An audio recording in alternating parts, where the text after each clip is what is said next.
The crack of his palm against the bar cut through the night louder than the jukebox, louder than the television over the pool table. Glasses rattled, beer sloshed, and the kid, 25, muscles still warm from training, drunk on both applause and alcohol, shouted for everyone to hear, "So this is your Chuck Norris? The legend? An old man who can't even hold a drink." The room stalled. Conversations broke mid-sentence. The baseball commentary blurred into meaningless noise. Cigarette smoke hung still in the light of neon signs, as if even the smoke wanted to see what came next. It was Austin on a sticky Texas evening, the bar humming with the usual end-of-week crowd. The smell of cedar polish, stale beer, and fried food lingered. Country music lay silent inside the jukebox, waiting for coins. Until the boxer slammed the counter, the night had been ordinary. Men finishing pool games, women laughing in small groups, bartenders sliding cold bottles across wood. Now, everything pivoted toward the insult. The kid was known here. Local champion. A couple of belts from small circuits, posters on gym walls. Loud, restless, forever performing. He fed off recognition like oxygen. Tonight his entourage cheered him on, clinking glasses, urging him toward the next spectacle. The alcohol loosened his tongue. The crowd gave him courage. Across the room, in the farthest corner, sat a man who had not come to perform. Chuck Norris wore a plain shirt, sleeves rolled just enough to show wrists browned by years of sun. He had ordered club soda, left a folded tip before the glass even reached him, and watched the ball game without comment. He had no stage, no spotlight, just the aura of someone who didn't need them. But when his name was dragged into the air like bait, the mood of the bar turned. Older patrons straightened, eyes narrowing. The bartender, a woman with iron-gray hair pulled back tight, shot a glance to the corner and back to the kid. She didn't say a word, but her jaw clenched. The boxer raised his voice, grinning wide. "You hear me, old-timer? Or do you only listen when someone yells action?" His friends laughed. A few others forced uneasy smiles.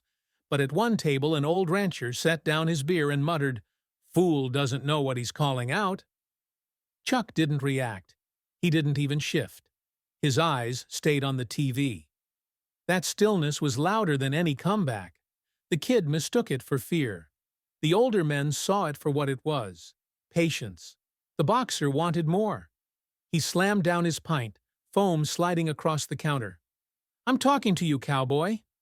This time, Chuck lifted his eyes. Not his head, not his shoulders. Just his eyes, steady, clear, sharp as flint. He sipped once from his glass, set it neatly on the napkin, and folded his hands. The room froze. For some, that single glance carried more weight than a punch. The boxer laughed too loud, filling silence with bravado. "He's not even getting up." He stripped off his jacket, handed it to a friend, and strutted toward the center of the floor. The crowd backed instinctively, scraping chairs, leaving space. It wasn't a ring, but it was close enough. Bottles behind the counter mirrored the scene in tiny reflections, dozens of glass eyes watching. Chuck exhaled once, like a man resigning himself to an inevitability. He stood slowly. No scrape of chair, no rush, no theatrics. Just a man rising because the moment demanded it. "I didn't come here to fight," he said, voice calm, even. "I came here to watch the game." That line cut deeper than the insult. A ripple of discomfort moved through the bar. The boxer's grin twitched, but he forced it back. He circled, bouncing on the balls of his feet, trying to turn silence into show. "You're afraid," he spat. "All that movie stuff. Fake. Let's see if you can handle the real thing." Chuck remained where he was, hands loose by his sides. "Standing," he replied. Nothing more. The crowd chuckled nervously. The boxer flushed red. He wanted blood, or at least humiliation, to feed the noise. He shadowed a jab, quick and loud, inches from Chuck's face. Whistles came from the back. Someone muttered, "Don't push him." Chuck's eyes didn't waver. He tilted his head a fraction, like listening for distant thunder. The boxer leaned in too far, showing eagerness instead of control. The silence of the room grew heavier, pressing against skin. The bartender's hand hovered near the phone under the counter. The rancher turned his stool to face forward. A boy in a booth clutched his soda and forgot to breathe. And then the kid stepped forward, weight dropping into his lead foot. The air thinned as if everyone inhaled at once and held it. The next move would decide whether this was only bar talk or the beginning of something no one could take back. Just wondering, where are you watching from? Write it down, bellow. Chairs screeched against the floor as people edged back, giving the boxer room. He wanted a stage, and the bar, half-lit, smoke-stained, heavy with the smell of beer and grease, gave him one. He strutted into the center, shoulders loose, chin tilted high, every step begging for applause. "Come on, old man," he called. "Show them it isn't all camera tricks." Some laughed, too nervous not to. Others stayed silent, eyes flicking between him and the quiet figure, still at the corner table. Chuck rose at last. "No hurry." He slid his chair back gently, as if to keep the room calm, then stood with the deliberate ease of a man who had done this too many times to count. His shirt hung plain, no shine, no patches, nothing that said fighter. Only the way he carried himself said it. "I didn't come here for this," he said, voice level, not raised. The words settled like weight on the room. The boxer smirked. "Hear that? He's backing out already." He spread his arms wide, turning to the crowd as if to gather their judgment. A few of his friends clapped and hollered, desperate to turn silence into momentum. But the rest of the bar was unreadable.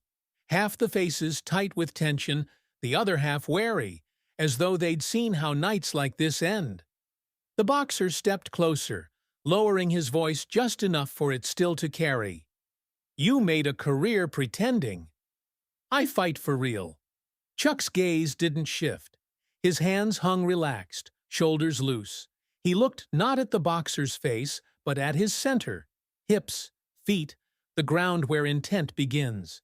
"You need them to see you," Chuck murmured. "That's not strength. That's hunger." The boxer's jaw clenched.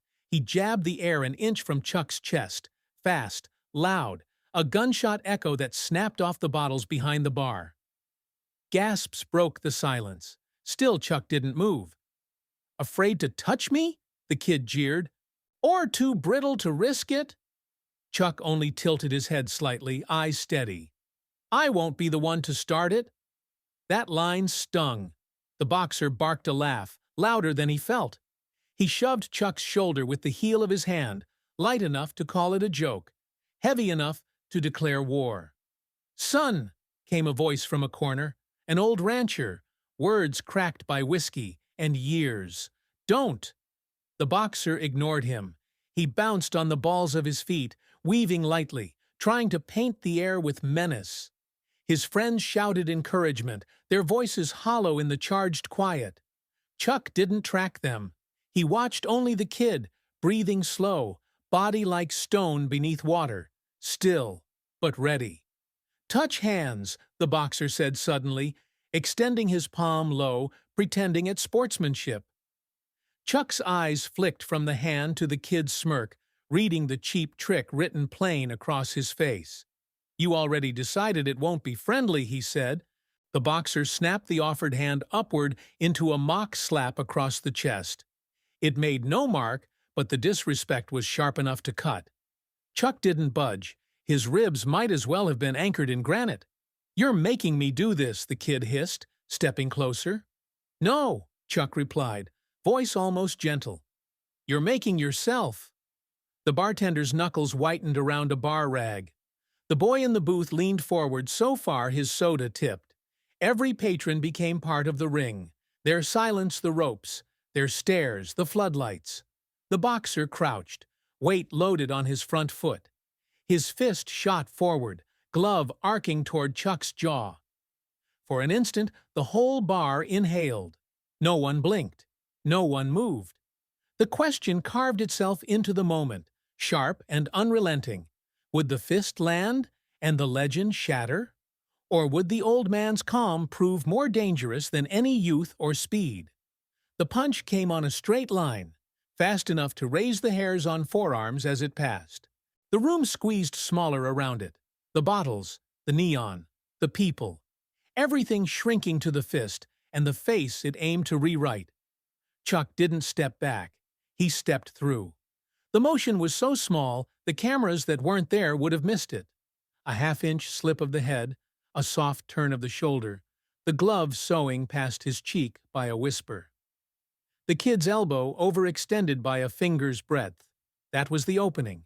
And in that narrow door, Chuck entered. No wind-up, no theater. A short punch from the hip, knuckles aligned, the kind of strike you learn late because it doesn't impress a mirror. It landed where the jaw hinges and balance lives.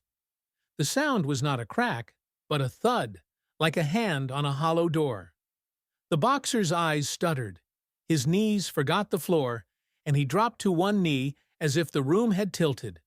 For a heartbeat, no one made a noise. Then the silence broke, not with shouting, but with air returning. Gasps, a whispered curse, a glass set down too hard. The bartender's rag froze mid-wipe. The boy in the booth inhaled like he'd been underwater. The old rancher nodded once, as if a math problem had just solved itself. The kid's glove found the floor, smudging a dark crescent in the grain. He blinked hard, trying to drag the world back into a single frame. His mouth moved without sound. He tasted copper. He reached for the rope that wasn't there and touched only empty air. Chuck had already stepped back, hands low, chin neutral, breathing even. He gave the room space, as if yielding the stage to the only actor that mattered now. Choice. "You wanted a lesson," he said, not loud, not cruel. "Here it is." The boxer heard it the way a dog hears thunder. As a threat, he couldn't fight. Pride snapped first. He surged to his feet too quickly and swayed. His friends burst into noise. "You slipped. He sucker-punched you." Explanations tossed like life preservers that couldn't float. One of them reached in to steady him. He shrugged the hand off, jaw flexing. "Lucky shot," he said, voice thick. The words didn't convince him either. Chuck didn't answer. He waited, boot toe marking the invisible seam he would not cross unless the kid pushed him across it. The bar reformed the ring, shoulders squared, stools angled, bodies half-turned to capture whatever came next without missing an exit. The television tried to return everyone to normal with a between-innings insurance commercial. Smiling people, perfect lawns, promises. No one looked. The sound played to a room that had cut its volume to hear something else. Breathing, scuffing shoes, the soft click of a molar biting down on adrenaline. The kid rolled his neck as if it were stiffness and not confusion. He touched his lip, stared at the faint red on the glove like proof of a grievance. "You don't hit like the movies," he said, reaching for a joke that wouldn't come. "That was the point," Chuck said. The bartender finally spoke, low and even. "Enough." It wasn't a plea. It was an offer to stop this where dignity had a chance to sit down beside them. The rancher echoed it with a gravelly, "Take your win, both of you." But pride is a soundproof room. The boxer stepped back into stance, smaller now, tighter, as if speed could sew shut what accuracy had opened. He feinted hard at the body and shot a hook high, the kind meant to crash behind the ear and blur a man's name. Chuck's feet answered geometry with geometry, weight through the floor, line beaten by angle. He caught the hook on the blade of his forearm and nudged, not swatted, so the punch bled out into empty space. Then, almost gentle, a palm heel pressed the sternum and guided the kid a half-step sideways, past the fight and into embarrassment.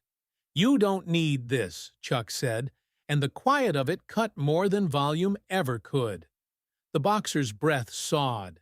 He was fighting two men now, the one in front of him and the one in his head who'd promised him applause. He jabbed spite into the air, quick triplets that looked good to the eye and did nothing to the world. Chuck moved economy, not speed. He walked around the jab like it were fog on a morning road. The crowd shifted again, from appetite to awe to something like concern. The nurse in scrubs eased closer to the gap. The man in the suit slid his wallet into a different pocket, like he might need his hands. Phones stayed down. No one wanted to make this permanent. The kid snapped a kick, a raw, gym-born answer to humiliation. It was hard, committed, the kind that knocks breath out if it lands. Chuck took half a step, not back but in, collapsing the arc. The shin brushed his thigh without confidence. In the same motion he touched the kid's wrist, rotated it a quarter turn, and let gravity remind the arm who owned it. A subtle twist, a map written in joints, and the boxer stumbled to one palm again. 2 beats, 3. He ripped his hand free, furious not at pain, but at being placed. "Don't," he warned, the word ragged. "I didn't," Chuck said, and it was true. He had undone, not inflicted. The bar absorbed that. The technology of the moment returned. The AC humming, ice sighing into a well, the faint rattle of a neon transformer. Life insisted on continuing even when pride argued it shouldn't. The boxer circled, eyes blown wide, looking for a door that didn't label itself exit. He found only the same things: wood, glass, people, and a man who refused to be a villain. He feinted again. Chuck didn't move. He feinted harder. Chuck blinked once. The kid realized there was only one option left that would let him sleep tonight: a clean shot, head or nothing. He set his feet, drew breath, and sprinted down the center line with a cross that emptied the tank. Chuck's reply was a whisper of movement, the kind that seems late until you feel it. Head off the track, shoulder folding inward, hip turning, and a counter that traveled 3 inches because 3 inches were all the physics required. It found the hinge again, not to break it, just to ask it a question. The answer arrived in the legs. They folded. This time the kid caught himself on both gloves, one knee kissing the floor. His chest heaved. The room went utterly still, as if sound itself had been stunned. Chuck stepped back again, and the again mattered. He didn't loom. He didn't chase. He let the young man sit inside the fact that had just happened to him. No excuses, no edits. "Respect," he said, the word shaped like a bridge instead of a blade. "Start there." For a moment, the boxer stared at the boards between his gloves. The oak had been walked on, spilled on, danced on, scarred by thousands of nights that didn't matter. He thought about being 15 and shadowboxing in a cheap mirror that wobbled on a nail. He thought about posters, about a coach's heavy hand on the back of his neck, about a father who'd never once seen him win. He thought about the room around him right now, full of people who would tell the story whichever way he made it end. He pushed to his feet, slow, deliberate. The crowd parted its breath for him. His friends started to cheer too early, and then swallowed the noise when they saw his face. In his eyes sat 2 choices arguing: the one that could close the distance with an apology, and the one that could close it with everything he had left. He raised his hands, and the bar, bartender, rancher, nurse, suit, boy, every bottle, every light, held perfectly still, waiting to learn which part of him would throw the next punch. He pushed himself upright like a man climbing out of deep water, every limb heavy with something more than exhaustion. Pride lifted him before muscle did, his jaw locked, eyes burning red with the double heat of anger and shame. The cut on his lip had stopped bleeding, but the memory of that first fall still clung to his body like smoke. The crowd pulled him up as much as his legs did. His friends were the loudest, voices cracking with a mix of desperation and bravado. Again! Show him! One more shot! They wanted to believe their champion could erase what they had just seen. Their noise wrapped around him like armor patched from paper. The bar itself had changed shape. It wasn't a room anymore. The neon signs and pool tables faded to the edges, and in the center stood two figures framed by breathless strangers. Someone muttered, "He's going to break the boy." Another answered with a shaky, "He has to try." The atmosphere was more coliseum than tavern, every stool a seat in an unwanted arena. The boxer shook out his arms too violently, the movements betraying nerves. His punches no longer looked rehearsed, they looked improvised, wild. He bounced on his feet, trying to summon rhythm, but the beat came out broken. He launched forward, throwing combinations that landed everywhere except their target. Leather sliced air with the sound of failure. Chuck didn't chase or crowd.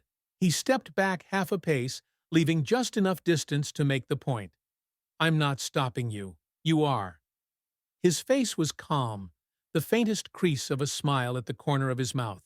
Not arrogance, but something sharper. Control. Hooks whipped wide, jabs stretched too long. The boxer poured effort into speed, but speed without patience is only noise. Chuck leaned away from one strike, turned a shoulder against another, his breathing steady, as if this were sparring in an empty gym. When a punch finally skimmed close, Chuck caught the wrist mid-flight. Not harsh, not a wrench, simply stopped it. He leaned close enough that only the young man heard the words, "You're not fighting me. You're fighting your ego." The kid froze as if struck harder than before. For a single beat, everything in the bar shut down. The voices stilled. Even the clatter of ice in a glass behind the counter seemed to hesitate. His eyes flickered. First rage, then confusion, then something like realization. He tore his hand free with a jerk. Pride stung more than flesh, but the damage was already done. His rhythm was broken, his fury tangled with doubt. He came again, swinging harder, but the energy had drained. His movements slowed, telegraphed. Every strike looked predictable, easy to avoid. Chuck slipped aside almost lazily, like a man stepping off the curb to let a storm pass. The crowd felt it too. No one laughed now, no one jeered. The earlier heckles had dried into silence. All they could see was a boy chasing shadows and a man refusing to humiliate him. Each miss cut deeper than any punch that landed. The boxer's chest heaved, his gloves sagged, sweat rolled down his temples and blurred his eyes. He lunged once more, but the strike had no teeth left. Chuck didn't punish it, he didn't counter. He simply let the fist pass by and placed one hand gently on the young man's shoulder, steadying him instead of breaking him. That touch was the truest blow of the night. The boxer blinked, stunned not by pain but by what it meant. The fight was no longer his to win. Around them, the bar breathed as one, caught between relief and awe, waiting to see what the kid would do with the lesson carved into him. And in that fragile pause, the air trembled with possibility. Would pride take the wheel again and drag him back into humiliation? Or would he finally understand the weight of the words still echoing in his head? "You're not fighting me. You're fighting your ego." The word hung inside him like a hook. Ego. It didn't bruise, it didn't bleed, but it pulled at him with every breath. He tried to outrun it with motion, bouncing on the balls of his feet, rolling his shoulders, shadowboxing against air as if momentum itself could drown out meaning. But the bar had grown quieter, and quiet has a way of magnifying truth. He snapped forward first because hitting was easier than thinking. A jab, rushed, telegraphed, his shoulder lifting before the glove even left. Chuck saw the beginning before the end. He turned his head, and the fist cut nothing. The kid doubled it, then tripled, but each shot carried less conviction than the last. A hook followed, wide and angry. Chuck's arm angled like a gate, guiding it past. No block, no clash, just a gentle redirection that made the punch look borrowed, not owned. The boxer loaded up across, hips late, breath ragged. Chuck stepped through it, and the glove slid past as if chasing a ghost. The crowd knew now. They stopped hollering, stopped laughing. Their silence was not relief. It was fascination. They were watching a boy unravel in front of them. Somewhere glass clinked on wood, too loud in the hush. The bartender froze mid-wipe, rags suspended. "Breathe," Chuck said, so softly it seemed only the kid could hear. The boxer's eyes burned. He came harder, a body shot, then a kick he'd learned in gyms that confused noise with skill. Chuck smothered the space, shoulder braced, shin brushing harmlessly past. His hands found the boy's triceps like a craftsman, taking measure. Precise, effortless. "Fight me!"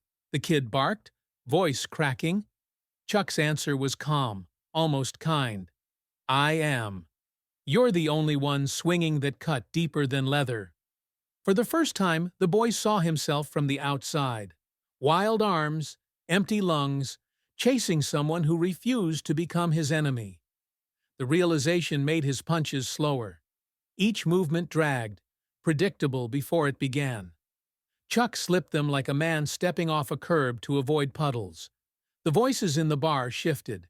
Someone whispered, "He's reading him like a book."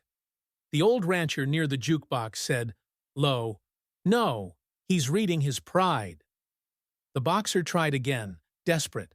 A flurry, high, low, high. More panic than plan. His breath came with a rasp, shoulders climbing toward his ears. The feint fooled no one, not even him. The final hook staggered forward with all the grace of a falling chair. His guard sagged, just a fraction, but enough. The opening gaped, begging to be punished. Chuck let it sit there, untouched. Mercy in the shape of restraint. The boy felt the absence like a slap. Mercy where he'd expected pain. His anger thinned into something sharper. Shame. He roared one last time, pulling from empty wells, and threw a straight. Textbook. Earnest. Hopelessly late. Chuck parried with 2 inches of wrist. The glove slid off into air. Then came the touch. Not a strike, not a shove. A palm on his shoulder, steady, grounded. It pinned him in place, not by force but by finality. It said, "Enough." That single gesture rewrote the room. The fight drained out of the air. No one cheered. No one mocked. People sat in the weight of it, realizing they hadn't come to watch a brawl, but an education. The boxer's gaze darted. Friends who had shouted themselves hoarse now sat stunned, their mouths open, but useless. Strangers wore the quiet recognition of people who had once faced their own lesson and refused to laugh at someone else's turn. The nurse near the wall had her hand half raised, as if she might catch him if he fell. "You can stop," Chuck told him, voice low. "You've already proven enough to the only person that matters." The boy's throat caught. "Who's that?" Chuck's eyes didn't waver. "You." The word slid under his ribs heavier than any blow. He tried one last jab, more habit than intent, but his fist sagged before it landed. His arms fell to his sides. His chest heaved, not with rage anymore, but with the hollow relief of someone who knows the storm is over. The room exhaled. Stools scraped faintly. A glass refilled behind the counter. Life crept back, cautious. The bartender nudged a chair forward with her foot. "Sit," she said gently. The boy looked from the chair to Chuck, then down at his hands, trembling now that pride no longer held them stiff. His friends muttered encouragement, but even they didn't believe it anymore. He hovered, suspended between collapse and surrender. Chuck withdrew his hand, slow and respectful, as though returning a borrowed weight. His face showed no triumph, only the patience of someone who had waited long enough to see another man confront himself. The boxer stood there trembling, while the question formed inside him with brutal clarity. Was he ready to stop performing and admit what everyone else already knew? The bar leaned in, silent, waiting for his answer. He lowered himself onto the chair as if it were a confession booth. The bartender kept her hand steady on the backrest until his weight sank into the wood.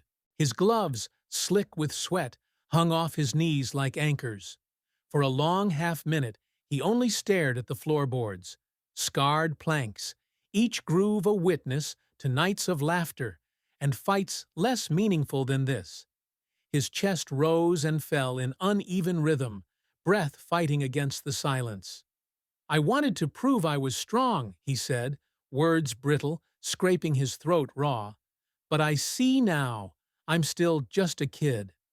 No one jeered. The admission sucked all the air from the bar. The boy in the corner booth froze mid-sip, as though even drinking might be disrespectful. The rancher near the jukebox removed his hat slowly, letting the silence crown the kid instead of mocking him. The nurse edged closer, her hands folded, ready to help if collapse came. Chuck didn't move to claim the spotlight. He stayed planted where he'd been, posture balanced, shoulders relaxed. He carried no victory in his face, only patience. In the stillness, the lines on his face looked more like maps than scars, etched by decades, not anger. "Sorry," the boxer muttered, then forced his head up, making sure the apology landed with the room. "I was showing off. For my friends, for strangers. For me, most of all, his friends shifted. The ones who had chanted his name earlier now sat hollow, guilt across their silence. The bartender slid a glass of water forward. It tapped gently against his fingers, and he took it with both hands as if receiving communion. The first swallow steadied him. The second nearly broke him. "You don't owe me anything," Chuck said at last. His voice was quiet, but cut through every corner. "You owe yourself." The boy blinked, the phrase carving itself deeper than any punch. He stared at the gloves, suffocating his hands. With deliberate slowness, he peeled back the Velcro. The sound tore the silence open. One glove dropped into his lap. The other he set on the table, palm upward, like surrender. Around them, the bar recalibrated. Pool cues slid back into racks. Drinks clinked softly, but nobody returned to chatter. The television carried the muted buzz of a baseball game. Irrelevant, its crowd noise mocking the hush. "You were right," the boy said finally. "I wasn't fighting you." Chuck inclined his head. "The hardest fight's the one inside." "You figured it out tonight." For the first time, someone clapped. A single set of hands, slow, deliberate. It spread, one table, then another, until the whole bar filled with applause. But it wasn't wild cheering. It was the applause of people honoring restraint. The boy's shoulders shook. He stood again, bare hands open, eyes raw but clear. "Thank you," he whispered. Chuck moved closer. He placed a hand on the young man's shoulder. Firm, steady, but light enough that it carried no dominance. Then he stepped back, pulled a few bills from his pocket, and slid them onto the counter. The bartender nodded, reading what money couldn't say. "You sure you don't want to stay?" she asked softly.